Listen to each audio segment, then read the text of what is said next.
ચાલો વિદ્યાર્થી મિત્રો, એ ટાઈમ બગાડ્યા વગર ચેપ્ટરની એન્ડ તરફ આપણે 10 વાગતા પહોંચી જઈએ. બરાબર. લાસ્ટ લેક્ચરમાં આપણે શું જોયું તો એની જરા મેમરી ફરી પાછા રિકોલ કરી લઈએ. શું હતું લાસ્ટ લેક્ચરમાં? આપણે વિસ્ટોન બ્રિજ, વિસ્ટોન નેટવર્ક, એનો સિદ્ધાંત કે જ્યારે ગેલ્વેનોમીટર તટસ્થ બિંદુ બતાવે, એટલે કે ગેલ્વેનોમીટરમાંથી વહેતો પ્રવાહ જ્યારે શૂન્ય થાય ત્યારે નેટવર્કની બે પાસેની બાજુમાં જોડેલા અવરોધનો ગુણોત્તર તેની બાકીની પાસેની બાજુમાં જોડેલા અવરોધના ગુણોત્તર જેટલો મળે, એને કહેવાય વિસ્ટોન નેટવર્કનો સિદ્ધાંત. એ સિદ્ધાંત ઉપર ઘણા જટિલ પરિપથોના સમતુલ્ય અવરોધ શોધી શકાય છે. તેમજ આ નેટવર્કની મદદથી 3 જ્ઞાત રાશિ પરથી એક અજ્ઞાત રાશિ મેળવી શકાય છે. એવો પરિપથ આપણને આપ્યો તો કોણે? વિસ્ટોન નામના વૈજ્ઞાનિકે. એટલે એનું નામ પડે છે વિસ્ટોન બ્રિજ, વિસ્ટોન નેટવર્ક. પછી એની આપણે પ્રાયોગિક રીતની પણ ચર્ચા કરી હતી. પછી મેં જુદા જુદા નેટવર્કના પરિપથો દોરીને બતાવેલા, જે બધા વિસ્ટોન નેટવર્કના હોય. તમારે ચેક કરી લેવાનું કે કયા બે અવરોધનો ગુણોત્તર ને બાકીના કયા બે અવરોધનો ગુણોત્તર સરખો થાય તો સમજી લેવાનું કે કોઈ એક અવરોધમાંથી વહેતો પ્રવાહ શૂન્ય થાય. પછી એ અવરોધને સર્કિટમાંથી રિમૂવ કરી નાખવાનું.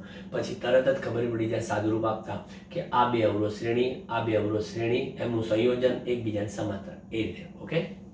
હવે આપણે એક અદ્ભુત બીજું સાધન મેળવવા જઈ રહ્યા છે, જે છે પોટેન્શિયોમીટર. પોટેન્શિયોમીટર, નામ એવા જ ગુણ, નામ એવા જ ગુણ. પોટેન્શિયલ એટલે વિદ્યુત સ્થિતિમાન નો તફાવત, મીટર એટલે માપક. વિદ્યુત સ્થિતિમાનનો તફાવત માપતું સાધન એટલે પોટેન્શિયોમીટર. પણ આ સાધન વિદ્યુત સ્થિતિમાનનો તફાવત કેવી રીતે માપે છે એનો સિદ્ધાંત આપણે સમજીશું. જો બહુ રસપ્રદ સિદ્ધાંત છે કે સતત બદલી શકાય છે. એમાં સતત બદલી શકાય, નોટ ઓનલી બદલી શકાય, સાથે સાથે માપી શકાય. સતત બદલી શકાય, સાથે સાથે માપી શકાય તેવો વિદ્યુત સ્થિતિમાનનો તફાવત મેળવી શકાય તેવી રચનાનું નામ શું? તો કે છે પોટેન્શિયોમીટર. પોટેન્શિયોમીટરની મદદથી તમે સતત બદલી શકશો વિદ્યુત સ્થિતિમાનનો તફાવત, સાથે સાથે માપી પણ શકશો. બરાબર. એટલે તેનું નામ પાડ્યું છે પોટેન્શિયોમીટર. હવે એ સિદ્ધાંત ખબર પડશે પછી આપણે આગળ એવું જોઈશું કે સાહેબ આ પોટેન્શિયોમીટરની મદદથી કોષોના વીજચાલક બળ મળે છે. એટલે વીજચાલક બળ શોધવા હોય તો શોધી શકાય. તો સાહેબ આ તો વિદ્યુત સ્થિતિમાનનો તફાવત માપે છે, તો વીજચાલક બળ કેવી રીતે માપશે? પછી વીજચાલક બળ માપતા આવડી જશે, પછી વીજચાલક બળને સરખાવીશું અને પછી લાસ્ટ સેશનમાં જઈશું કે જે કોષનું વીજચાલક બળ આપણે માપીએ છીએ, બરાબર, એનો આંતરિક અવરોધ પણ પોટેન્શિયોમીટરની મદદથી આપણે શોધીશું કે જે આંતરિક અવરોધ શોધવા માટે આપણે સક્ષમ નહોતા પહેલાં. હવે આપણે રાસાયણિક સંયોજનોના કારણે જે અંદર અવરોધ નડતો તો એ અવરોધ પણ શોધવાના છે પોટેન્શિયોમીટરની મદદથી.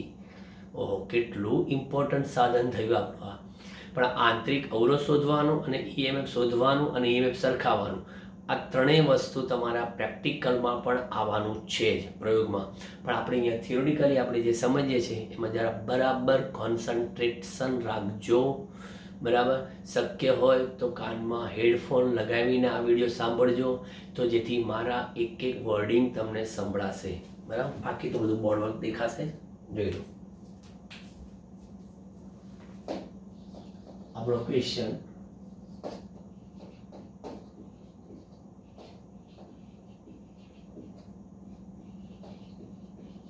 પોટેન્શિયોમીટર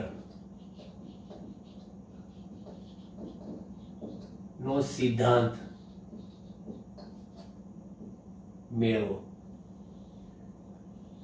પોટેન્શિયોમીટરનો સિદ્ધાંત મેળવો. સૌથી પહેલા હું પોટેન્શિયોમીટર એ છે શું કહીએ કે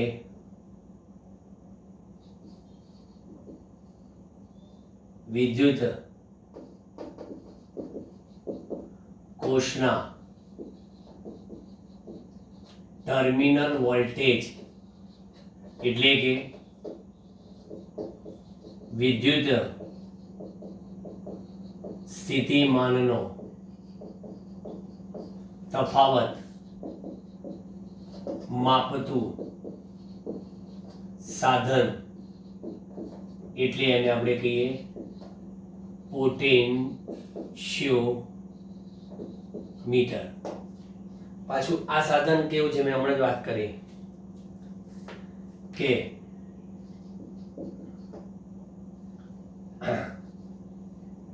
આ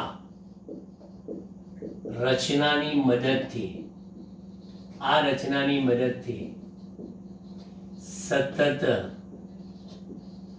બદલી શકાય. આ રચનાની મદદથી સતત બદલી શકાય, સાથોસાથ માપી શકાય. સતત બદલી શકાય, સાથોસાથ માપી શકાય તેવો વિદ્યુત સ્થિતિમાનનો તફાવત મેળવી શકાય છે. હવે કોઈ કહે છે કે તમે તો વિદ્યુત કોષના ટર્મિનલ વોલ્ટેજ માપો છો અને તમે એમ કહો છો કે કોષના ઈએમએફ મળશે. મને આ મગજમાં ના સેટ થયું. ટર્મિનલ વોલ્ટેજ તો વિદ્યુતમાં તફાવત થયો, તો આપણને ખબર છે કે કોષના ટર્મિનલ વોલ્ટેજ અને ઈએમએફ વચ્ચેનો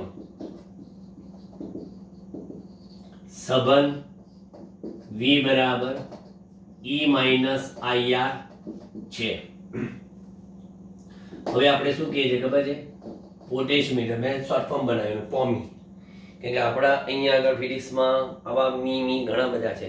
એમી ammeter, વોમી voltmeter, પોમી potentiometer, Grammy galvanometer. આ બધા એવા છે. એમી ગેમી વોમી પોમી. પોટેન્શિયોમીટર વડે જ્યારે V નું માપન થાય છે ત્યારે કોષ ઓપન સર્કિટ કન્ડિશન, બરાબર. કોષ ઓપન સર્કિટ કન્ડિશન એટલે કે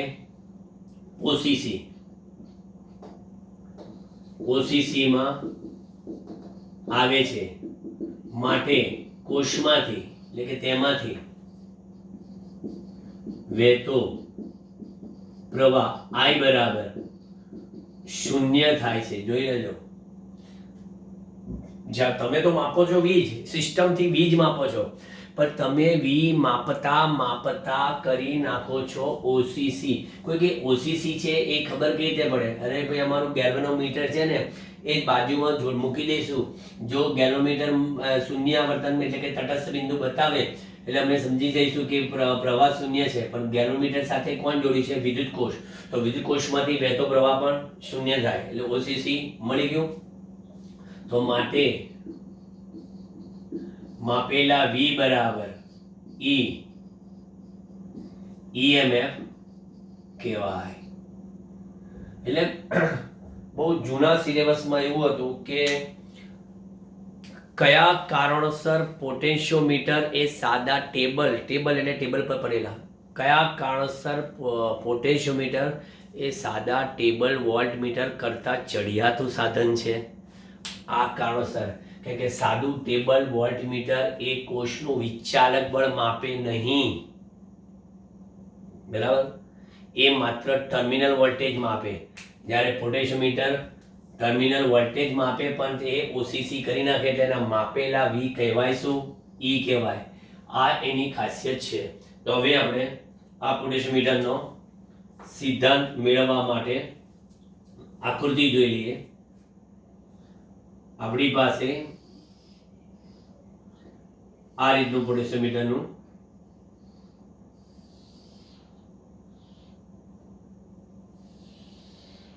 પ્રેક્ટિકલી સાધન આવું હોય. અહીં આગળ મેટલ પટ્ટી હોય, અહીં મેટલ પટ્ટી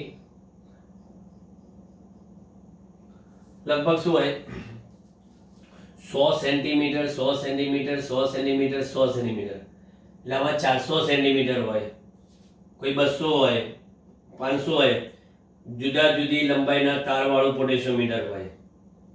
આ એનો એ છેડો, આ એનો બી, એટલે એ ને બી ની વચ્ચે નિયમિત આડછેદ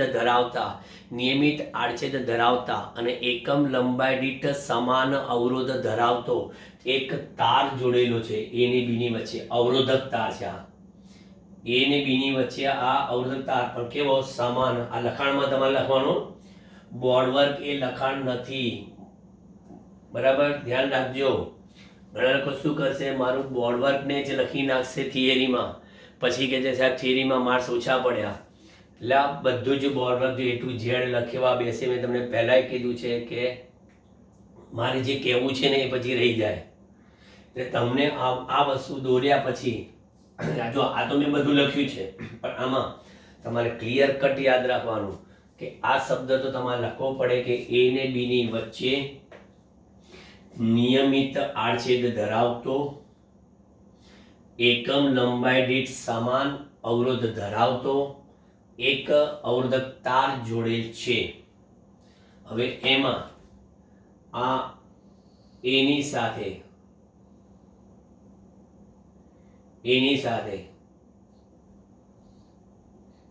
એક બેટરી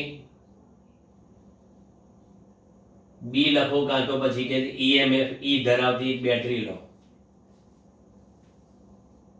ત્યાર પછી એક સાદી કળ લો અને અહીં આગળ અવરોધ પેટી લો. અવરોધ પેટીની જરૂર હંમેશા હોતી નથી. અને જ્યાં મુખ્ય કોષ છે, બરાબર, એનો પણ આપણે અહીંયા આગળ એક આંતરિક અવરોધ લઈ લઈએ. મુખ્ય બેટરીનો એનો આંતરિક અવરોધ. આ અવરોધ પેટી છે, એમાંથી કોઈક સમયે કાઢેલો અવરોધ R છે. અવરોધ પેટીની જરૂરિયાત હંમેશા હોતી નથી, ધ્યાન રાખજો. કારણ કે અવરોધ પેટીમાંથી તમે જે કંઈ અવરોધ કાઢો તો ઓટોમેટિકલી તારની લંબાઈ વધી જાય. ટૂંકમાં તમને સાદી ભાષામાં એક માર્ક્સનો ઓબ્જેક્ટિવ કહી દઉં કે કોઈ પૂછે કે પોટેશિયોમીટરમાં અવરોધ પેટી આરનો ઉપયોગ શું, તો કે પોટેશિયોમીટરમાં અવરોધ પેટી આની મદદથી પોટેશિયોમીટરની સંવેદિતા વધારી શકાય છે.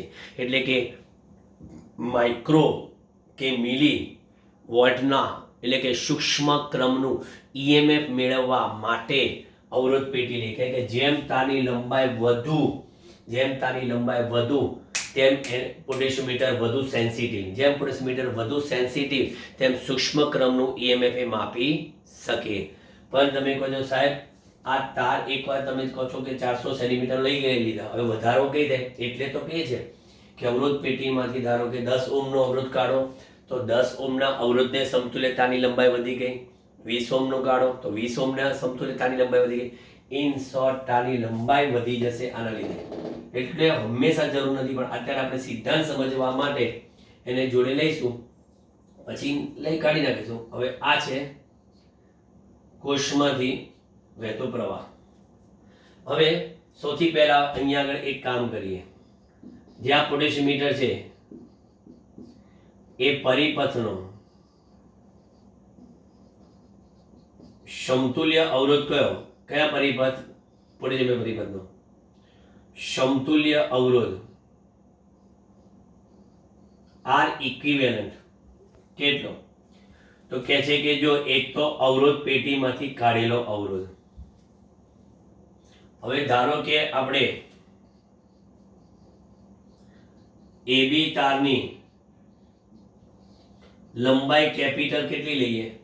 L. અને એકમ લંબાઈ દીઠ અવરોધ કેટલો લઈએ? રો. તો પછી AB તારનો અવરોધ કેટલો થાય? તો AB તારનો અવરોધ L રો થાય. એકમ લંબાઈનો અવરોધ રો, તો L લંબાઈનો અવરોધ L રો. ચલો, એટલે આ અવરોધ પેટીમાંથી કાઢેલો અવરોધ વત્તા એલરો વત્તા બેટરીનો આંતરિક અવરોધ, આ સમતુલ્ય થયો. તો પછી જ્યારે તમને એ સમતુલ્ય મળી ગયો તો પછી પોટેન્શિયોમીટર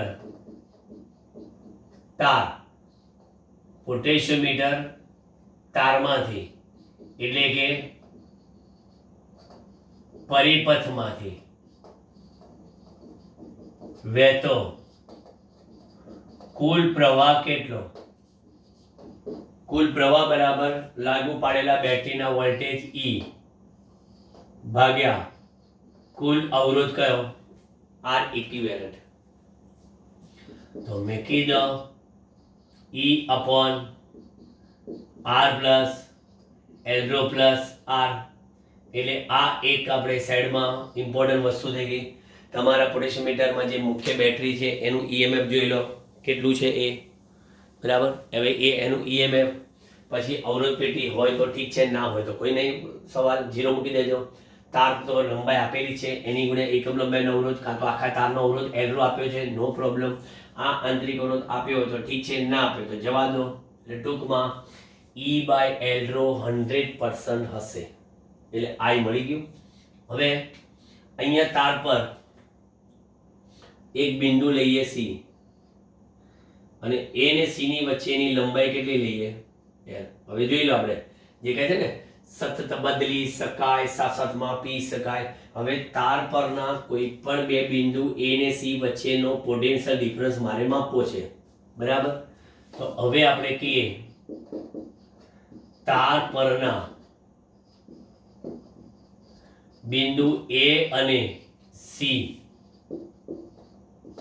વચ્ચે, તાર પરના બિંદુ A ને C વચ્ચે અથવા શું કે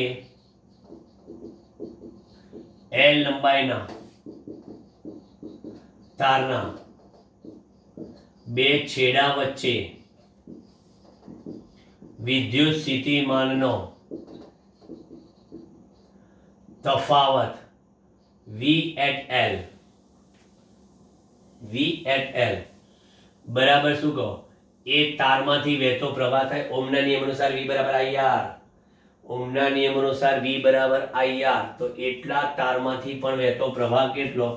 અહીંયા પણ આ તારમાંથી પણ પ્રવાહ કેટલો પસાર થાય છે? જોઈ લો. કારણ કે આ આખી વસ્તુ કેવી છે? શ્રેણીમાં છે આખું. એમાંથી વહેતો પ્રવાહ I અને એટલા તારનો અવરોધ કેટલો? L. જો આખા તારનો અવરોધ કેપિટલ L હોય તો એટલી લંબાઈ તારનો અવરોધ L થાય. તો પછી અહીંયા આગળ VL બરાબર I ની જગ્યા પર શું મુકાય? E upon R plus L plus R અને ઇન્ટુ L લખાય. હજી પણ આપણે અચળ વસ્તુ લઈએ, આપણે સ્મોલ v નહીં લખીએ, પણ આપણે આવું લખીએ વિદ્યુત સ્થિતિમાન તફાવત VL બરાબર E rho upon R plus L rho plus R. બરાબર. એટલે અહીંયા રહ્યું ખાલી કયું? L. હવે જો આટલો પોર્શન અચળ છે, કેમ? મુખ્ય બેટરીનું EMF અચળ, એકમ લંબાઈના તારનો અવરોધ અચળ, અવરોધ પેટીમાંથી કાઢેલો અવરોધ અચળ કે ઘડી ઘડી કે આપણે બધા નહીં કરતા, તારનો અવરોધ એલરો એ પણ અચળ, આંતરિક અવરોધ એ પણ અચળ. તો પછી આને શું કહેવાય? ફાઈ અથવા કે અથવા સિગ્મા. આ અથવા આ અથવા આ, પણ આ ત્રણેયનું નામ શું? વિદ્યુત સ્થિતિમાનનું પ્રચલન કહેવાય, જેનો એકમ વોલ્ટ પ્રતિ મીટર છે. વિદ્યુત સ્થિતિમાનનું પ્રચલન. કેમ? કારણ કે તમારે લખવાનું કે V ઇક્વલ ટુ શું થઈ ગયું? Phi L. V equal to phi L. તો ફાઈ બરાબર V બાય L થઈ ગયું ને. અને આનો અર્થ એ થયો કે V ચલે છે શું? L. આને કહેવાય પોટેન્શિયોમીટરનો સિદ્ધાંત. પોટેન્શિયોમીટરનો સિદ્ધાંત. હવે તમારે શું માપવાના વીજ, પણ આ વી માપતા માપતા જે તમે એલ લંબાઈ પહોંચો ને ત્યારે તમે જેનું ઈએમએફ માપતા હોય ને એ ઈએમએફ માપવા માટે એના કોષમાંથી વહેતો પ્રવાહ શૂન્ય કરી નાખવાનો. એટલે કે એ એવી રીતની લંબાઈ પસંદ કરવાની. કારણ કે તમે પ્રેક્ટિકલી જશો ને તો જોકી કરીને તમે એ બિંદુ આગળ મૂકશો ને તો ગેલ્વેનોમીટર ડાબી બાજુ બતાવશે અને બી આગળ મૂકશો ને તો ગેલ્વેનોમીટર જમણી બાજુ બતાવશે. એટલે એનો અર્થ એ થયો કે તમારે એ ને બી ની વચ્ચે ક્યાંક તટસ્થ બિંદુ આવશે. એટલે પ્રેક્ટિકલમાં પણ તમે જશો ત્યારે સાહેબ આ જ વસ્તુ ચેક કરશે કે તારી સર્કિટ સાચી છે કે ખોટી. એટલે તરત જ એ જોકી કળ જે છે જે તાર પર ફરતી હોય જે વિસ્ટમ બીમાં બધાયેલી એ તમે જોશો કે એ અને બીમાં એની ઉપર મૂકશે તો કાં તો ડાબુ કાં તો જમણું કોઈક સાઈડ હશે અને બીમાં કાં તો જમણું કાં તો ડાબુ એમ બીજી સાઈડ હશે. પણ જો એમાં દબાય તોય ડાબુ આવે, બીમાં દબાય તોય ડાબુ આવે. એટલે કે ભાઈ સર્કિટ ચેક કર, સર્કિટ ચેક કર. કાં તો લૂઝ કનેક્શન છે, કાં તો ફિટ કરેલા નથી જોડાણ અઘરો, કાં તો તે સર્કિટમાં કંઈક ટર્મિનલમાં ઊંધા છતી કરેલી છે તો જ આવું બને. બરાબર. એટલે આ પ્રેક્ટિકલી ચેકિંગની વાત છે. એટલે આ બેની વચ્ચે ક્યાંક એવું તટસ્થ બિંદુ આવે તો એ લંબાઈ તમે પસંદ કરી લીધી અને આ બધી કિંમત એટલે કે ફાઈ શોધી કાઢ્યા અને એને એલ વડે ગુણી નાખ્યો તો વી મળ્યા. પણ એ માપેલા વી ઈએમએફ ઈ કહેવાશે. કેમ? કારણ કે તમે એ માપતી વખતે ઓસીસી ઓપન સર્કિટ કન્ડિશન મેળવી એટલા માટે. પોટેન્શિયોમીટરનો સિદ્ધાંત શું બોલાશે? બોલો તો બોલો. પોટેન્શિયોમીટર ના તાર પરના કોઈ પણ બે બિંદુ વચ્ચેનો પોટેન્શિયોમીટરના તાર પરના કોઈ પણ બે બિંદુ વચ્ચેનો વીજ સ્થિતિમાનનો તફાવત એ તે બે બિંદુ વચ્ચેની તારની લંબાઈના સમપ્રમાણમાં હોય છે. આ સિદ્ધાંત હું તમને લખી આપું. ચલો બસ એટલું માન રાખું. પોટેન્શિયોમીટરના તાર પરના કોઈ પણ બે બિંદુ વચ્ચેનો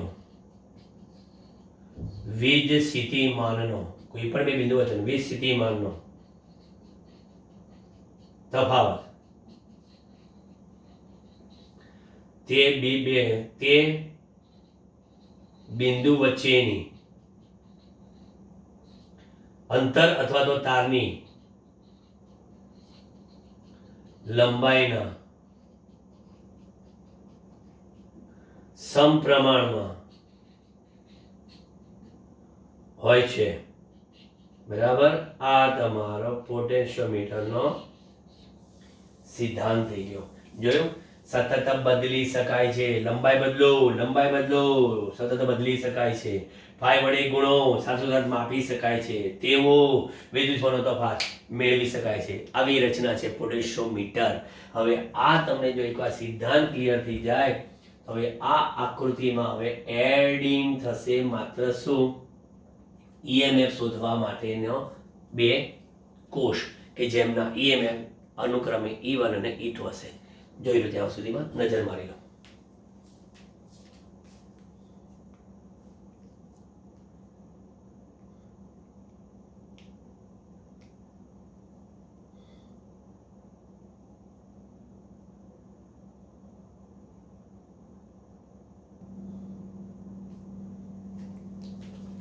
ચાલો હવે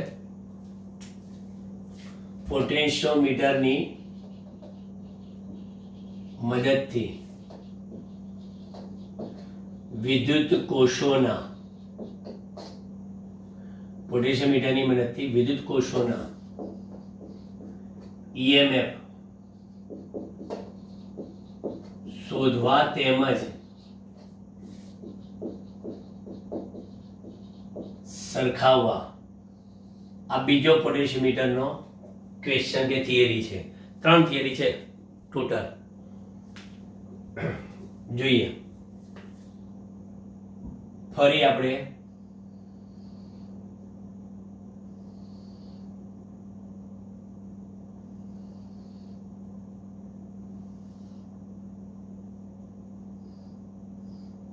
જે આગળ આપણે દોર્યું હતું એ જ પોટેન્શિયોમીટર આપણું આ પ્રેક્ટિકલમાં જે સાધન છે ને એ રીતનું દોરેલું છે. બાકી આમ તો સીધું દોર દો તોય ચાલે. તો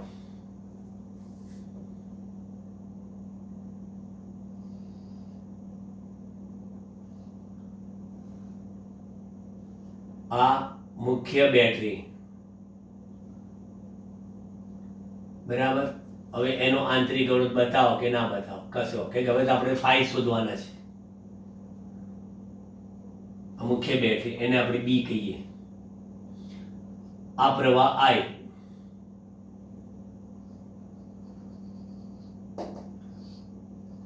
આ વેરિયેબલ એટલે અવરોધ, બદલાતો અવરોધ.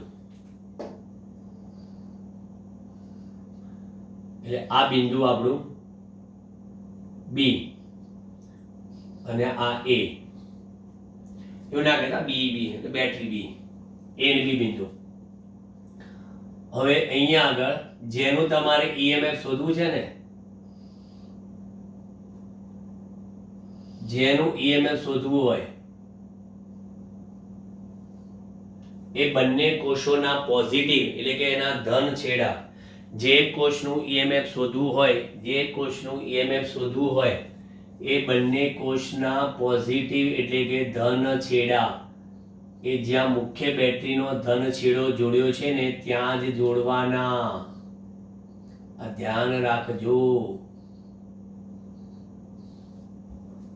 બરાબર. હવે આ મેં બતાવી દીધું, ધારો કે E1, તો આ બતાવી દીધું E2. તો અહીંયા આગળ આ જે કળ છે ને એ પ્રેક્ટિકલ લેબમાં જશો ને તો આવી એક કળ છે જેને દ્વિમાર્ગી કળ કહેવાય. અંગ્રેજીમાં આ કહેવાય છે ટુ-વે કી. ટુ-વે કી, બે બાજુ એનો યુઝ થઈ શકે એટલે એનું નામ પડ્યું ટુ-વે કી, બરાબર. એટલે અહીંયા આગળ અહીંથી આ જોડવાના ગેલ્વેનોમીટર સાથે. આ ગેલ્વેનોમીટર, આ કળના નામ આપી દઈએ આપણે.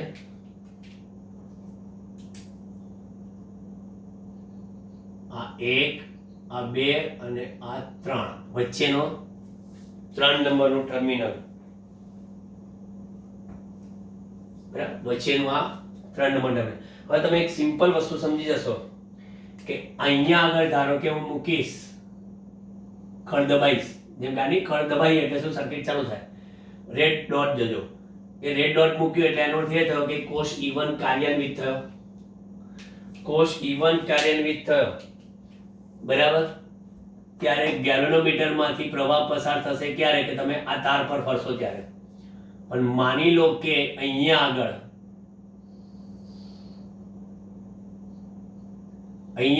એક તટસ્થ બિંદુ N1 મળ્યું મને, બરાબર. અહીંયા આગળ મને એક તટસ્થ બિંદુ N1 મળ્યું. N1 કેમ? આ N1 એટલે ગેલ્વેનોમીટર માંથી પ્રવાહ વહેતો નથી. સમજો, ગેલ્વેનોમીટર માંથી પ્રવાહ વહેતો નથી આવા સંજોગોમાં, એટલે એક તટસ્થ બિંદુ મળ્યું. અને પછી બીજી પરિસ્થિતિમાં શું કરવાના, જ્યારે અહીંયા આગળ બતાવો છો, બરાબર, જ્યારે અહીંયા આગળ બતાવો છો ત્યારે ગેલ્વેનોમીટરનું તટસ્થ બિંદુ ક્યાં મળે છે. સપોઝ અહીંયા N2 એ મળે છે. હું તમને એટલું કહી દઉં કે AN1 બરાબર શું લખું, L1, અને AN2 બરાબર કેટલા, L2. એટલે આમ જુદી જુદી પરિસ્થિતિમાં તમને તટસ્થ બિંદુ મળ્યું, બરાબર. તો ધારો કે તમે જ્યારે L1 અંતરે તટસ્થ બિંદુ મળ્યું એટલે કે ગેલ્વેનોમીટરમાંથી વહેતો પ્રવાહ શૂન્ય થયો, ત્યારે A અને N1 વચ્ચેનો વિદ્યુત સ્થિતિમાનનો તફાત કેટલો થાય?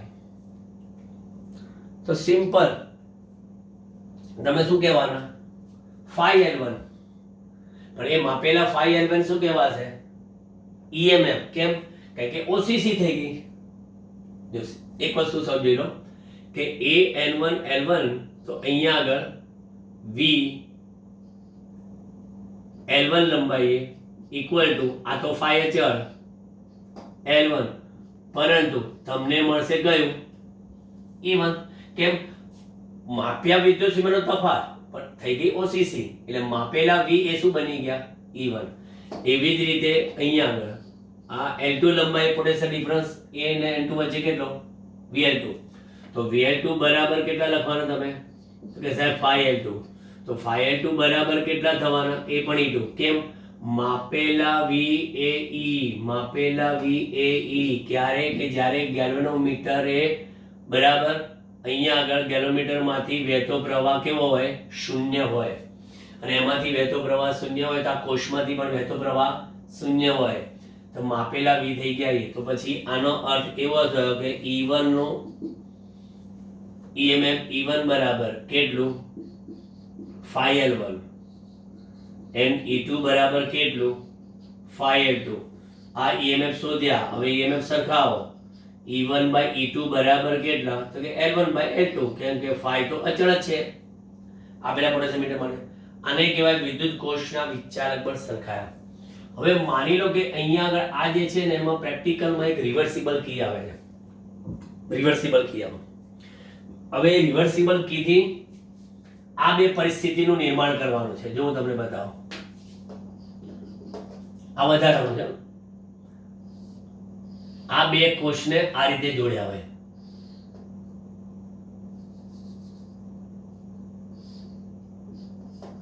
આ E1 અને આ E2 પોઝિટિવ નેગેટિવ આ રીતે જોડેલા છે. તો પછી અહીંયા આગળ આ જોડાણ કયું કહેવાય સહાયક જોડાણ. સહાયક જોડાણમાં E ઇક્વિવેલન્ટ કેટલા થાય E1 plus E2 મળે. અને ધારો કે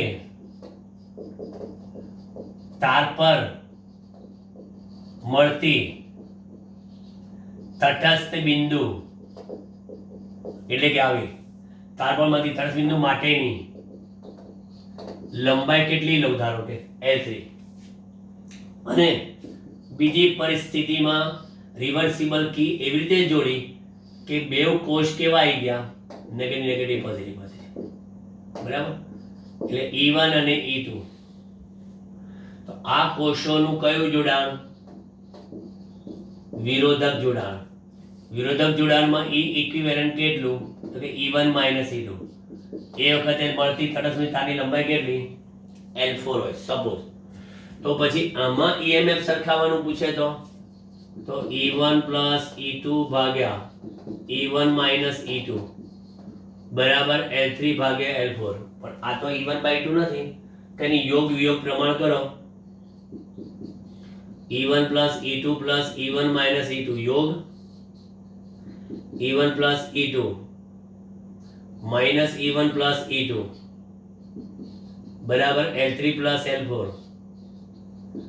L3 plus L4 શું કેન્સલ અહીંયા આગળ E2 કેન્સલ અહીંયા E1 cancel 2E1 by 2E2 L3 plus L4 અને L3 minus લો કોષોના EMF કોષને સહાયક અને વિરોધક જોડાણ કરીને પણ સરખાવી શકાય છે. જોયું તમારી ચોપડીમાં શું છે કિર્ચોફના નિયમનો એ લોકોએ ઉપયોગ કરીને બતાવ્યું છે. કિર્ચોફના નિયમનો ઉપયોગ કરીને એ રીતે પણ તમે સમજાવી શકો બરાબર. કિર્ચોફના નિયમનો ઉપયોગ કરીને પણ કે તમે બંધ પરિપથ વિચારો કરો ને તો બંધ પરિપથ A પછી 1 આવા બે લઈએ ને આ વસ્તુ તમારે જે લેવી હોય ને અથવાની દ્રષ્ટિએ આમ તમે પહેલા જાઓ ક્યાંથી A પછી કયું 1 A1 બરાબર પછી 3 G N1 બરાબર A1 લૂપ એ રીતે લીધેલા છે ટેક્સ્ટબુક પ્રમાણે બતાવજો તો બરાબર. અહીંથી A1 પછી અહીંયા આ કોષ ચાલુ કરો 3G N1 બરાબર. એના માટે કિર્ચોફનો બીજો નિયમ લખો. બોલો, એ થી 1 સુધી જાઓ. તમે બેટરીમાં પ્લસ થી ક્યાં ગયા? માઇનસ ગયા. પ્લસ થી માઇનસ ગયા એટલે તમે અહીં લખવાના શું? -E1. -E1 પછી અહીંયા ગેલોમીટરમાંથી ગયા કશું જ નહીં, બરાબર. અને પછી તમે અહીંયા N1 થી પાછા ક્યાં જશો? 3 થી G, કશું જ નહીં. પછી G થી N1, G થી N1 અને પાછું સોરી એ જવાનું G થી N1, કશું જ નહીં. આખા સર્કિટમાં પ્રવાસ છે.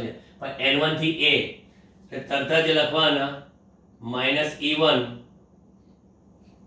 પ્લસ 5L1 બરાબર 0 એટલે E1 બરાબર 5L1. લો, મેં તમને સિદ્ધાંત પરથી બતાવ્યું, એ લોકોએ કિર્ચોફનો નિયમ લીધો. હવે એ જ રીતે કિર્ચોફના નિયમ પ્રમાણે તમે અહીંયાથી જાઓ, બરાબર. આમ પણ જઈ શકો, તમે આમ પણ જઈ શકો N2 થી, જેમ N1 થી પણ જઈ શકો. હું અહીંયા A થી જઉં છું. A થી પછી ક્યાં જાઉં? A થી 2, 2 થી ક્યાં જાઉં? 3 થી ક્યાં જાઉં? G થી ક્યાં જાઉં? N2 થી ક્યાં જાઉં? A. માટે કિર્ચોફનો લો, બીજો નિયમ. તો એમાં પણ સેમ -E2 પ્લસ 5L2 બરાબર 0. તો E2 બરાબર કેટલા? કારણ કે ચોપડી વાળાએ OCC ની વાત નથી કરીને એટલે યાદ નહીં ગયો. અને ગેલોમીટરમાંથી પ્રવાહ શૂન્ય થયો એટલે ગેલોમીટરમાં કોઈ પણ પ્રકારનો સ્થિતિમાન આપણે લેતા નથી એટલે આવી ગયું સીધું E1 બરાબર 5L1, E2 બરાબર 5L2. આ ડાયરેક્ટ આવી ગયું. પરંતુ આપણે પોટેન્શિયોમીટરના સિદ્ધાંત પ્રમાણે કે બે વચ્ચેની A અને L1 વચ્ચેની લંબાઈ L1 હોય અને તટસ્થ બિંદુ મળતું હોય ત્યારે પોટેન્શિયોમીટરના સિદ્ધાંત પ્રમાણે L1 લંબાઈ વિદ્યુતશ્વાસનો તફાવત 5L1. પણ આ વિદ્યુતશ્વાસનો તફાવત માપતા થઈ ગઈ OCC એટલે કહી દીધું આ 5L1 ને E1. તો પણ ચાલે. જૂનામાં આ જ રીતનું હતું. આમાં કિર્ચોફનો નિયમ ઉપયોગ જોઈ લો. હવે આપણે લાસ્ટ થિયરી રહી કઈ? પોટેન્શિયોમીટરની મદદથી આ જે કોષ છે ને, હવે એનો આંતરિક અવરોધ માપવાનો છે, ઇન્ટરનલ રેઝિસ્ટન્સ. જોઈ લો.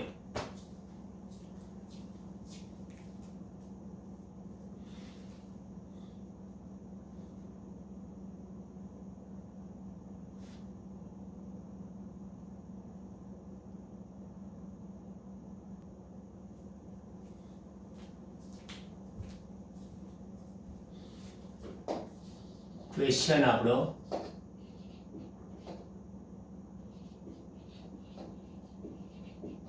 પોટેન્શિયોમીટરની મદદથી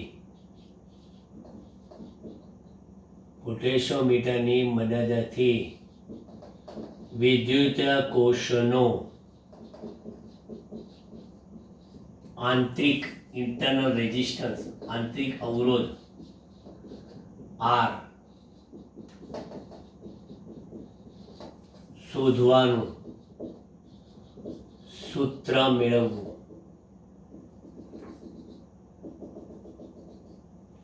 આ સૂત્રનો સીધો ઉપયોગ ગુજકેટમાં MCQમાં પૂછાયો હતો. એટલે સૂત્ર છેલ્લે બને ને એ યાદ રાખજો. આ બધા તો સૂત્ર આગળના તો યાદ રહ્યા હશે, પણ આ સૂત્ર જે બને ને એ યાદ રાખજો. આપણી પાસે ફરી આ પોટેન્શિયોમીટર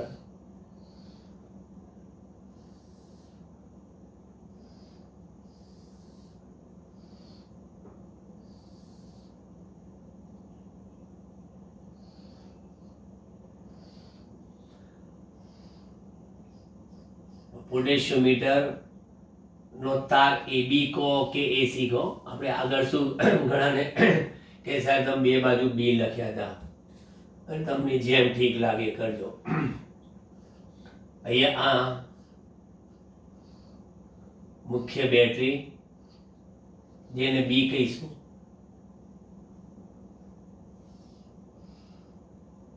એને એ સાથે જોડીશું. હવે બે કળ લેવાના છે. હવે એક કળ નહીં, હવે બે કળ આવશે એટલે એક કળનું નામ પાડીએ K1 અને અહીંયા આગળ વેરિયેબલ રેઝિસ્ટન્સ R. અહીંયા આગળ બી લખો કે સી લખો, કોઈ માયને નથી રાખતું શું કહો છો તમે આને, બરાબર? ઓકે. હવે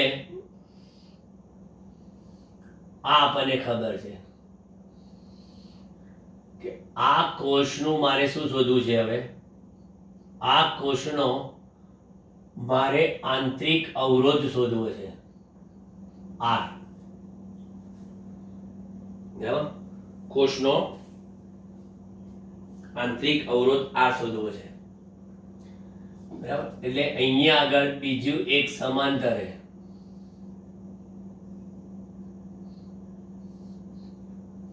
અવરોધ પેટી R, જેમાંથી કોઈ એક અવરોધ કાઢીશું R. સાદી કળ બીજી K2 અને આ બેની વચ્ચે ત્યાં ગેલોમીટર લઈ ગયા. આ આંતરિક અવરોધ શોધવાનો છે હવે, બરાબર? આ G. સર્કિટનો પ્રવાહ બધાને ખબર છે, I છે. આ ગેલોનોમીટરની મદદથી તાર પર વારાફરતી આપણે તટસ્થ બિંદુ મેળવવાનો છે. એમાં સૌથી પહેલા આપણે કહીએ કળ. આ બધી લખાણની રચના તમારે ચોપડીમાંથી લખવી પડશે કે આકૃતિમાં દર્શાવ્યા મુજબ કોઈ એસી તારની સાથે બેટરી બી, સાદી કળ K1 અને ચર અવરોધ R ને શ્રેણીમાં જોડવામાં આવે છે. પછી મુખ્ય બેટરીનો ધન છેડો જ્યાં જોડેલ છે તે જ છેડા સાથે જેનો આપણે આંતરિક અવરોધ શોધવો છે તે કોષનો ધ્રુવ જોડવામાં આવે છે. આ કોષ સાથે અવરોધ પેટી R અને સાદી કળ K2 જોડવામાં આવે છે અને તેમના સામાન્ય જોડાણ બિંદુ સાથે ગેલ્વેનોમીટર અને પછી જોકી કળ જોડવામાં આવે છે. જોકી કળ એટલે સ્પર્શક ચાવી. હવે સ્પર્શક ચાવીની મદદથી આપણે અહીંયા બે જુદા જુદા અવલોકન લેવાના છે. એ અત્યારે હું નામ નથી આપતો, બરાબર? તાર પર બે જુદા જુદા અવલોકન. હવે સૌથી પહેલા કળ K2 ખુલ્લી હોય ત્યારે, કળ K2 ખુલ્લી હોય ત્યારે પોટેશિયોમીટર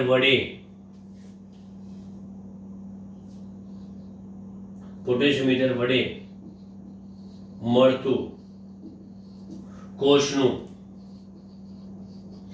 EMF E બરાબર કેટલું? 5L1. કારણ કે કળ K2 ખુલ્લી હોય, બરાબર, ત્યારે ગેલોમીટર તટસ્થ બિંદુ બતાવતું હોય ત્યારે આવા સંજોગોમાં શું થાય?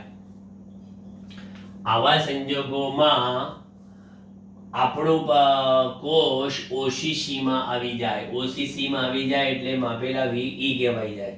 અને પછી કહે છે શું ખબર છે? અને એ વખતે તટસ્થ બિંદુ ક્યાં મળે છે? તો કહે છે અહીંયા N1 અંતરે મળે છે, બરાબર? એટલે જ્યાં હું તમને કહી દઉં કે જ્યાં L1 એટલે શું છે, જ્યાં AN1 બરાબર L1, પછી જ્યારે કળ K2 બંધ હોય ત્યારે, કળ K2 બંધ હોય ત્યારે કોષના બે છેડા વચ્ચે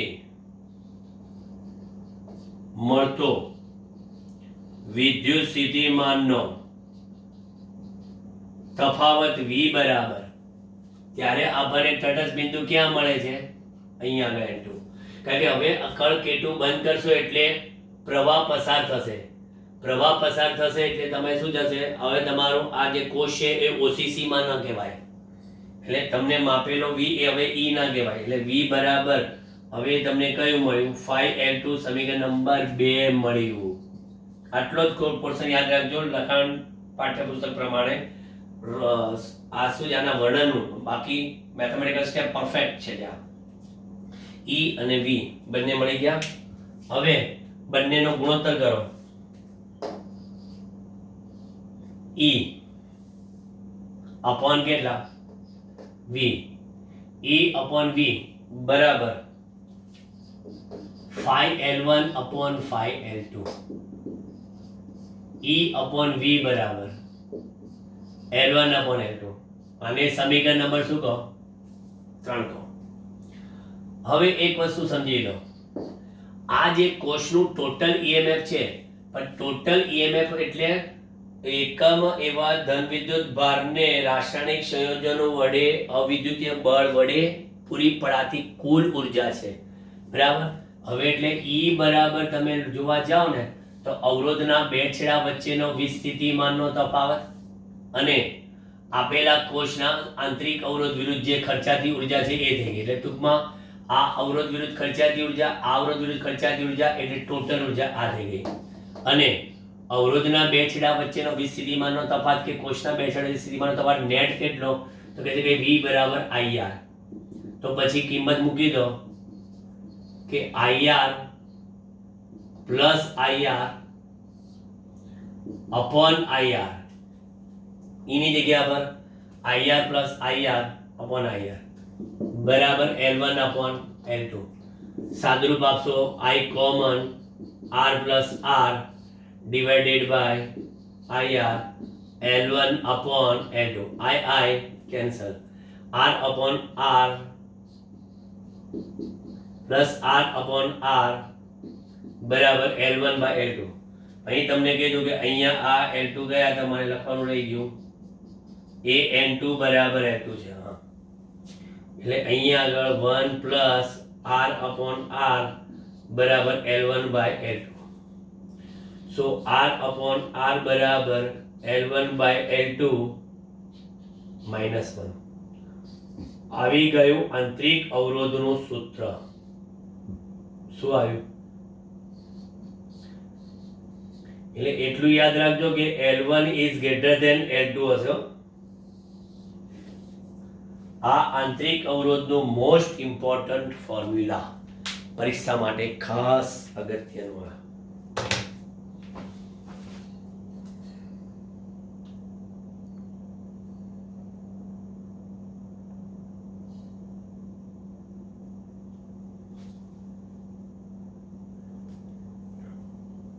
જેને થોડું બ્લર થઈ ગયું હતું, સ્ક્રીનશોટ લઈ લો.